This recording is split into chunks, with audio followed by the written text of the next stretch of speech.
ወጣቶቹን በሜንታል ሄልዝ እና እንዲሁም ደግሞ በሳይኮሶሻል ሰፖርት ዌልቢንጋቸውን ለስራ ዝግጁ በማድረግ አንድ ዘርፍ ይሆናል ማለት ነው። ሁለተኛው በትምህርት በስራና ስልጠና በክህሎት ዘርፍ ውስጥ የምንሰራ ይሆናል። ሶስተኛ የሚሆነው በተለይም ደግሞ ከትምህርት አክሰስ የወጡ በተለያየ ትምህርት ላይም ሆነው ወደ ስራ ሽግግር የምናግዝበት 3 መሰረታዊ ፕሮግራሞችን የያዘ ነው የሚሆነው።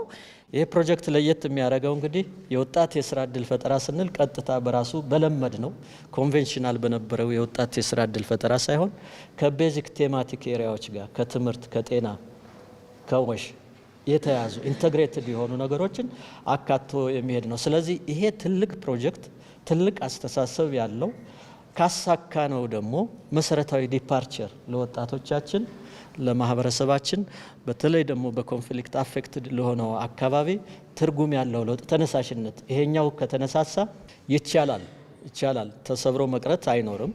ይቻላል ተነስተን አቅማችን ገንብተን አስተሳሰባችን ቀይረን ልማታችን እናሳካለን የሚል አስተሳሰብም ትልቁ ነገር ማይንድ ሴታችን አንሎክ ማድረግ ነው።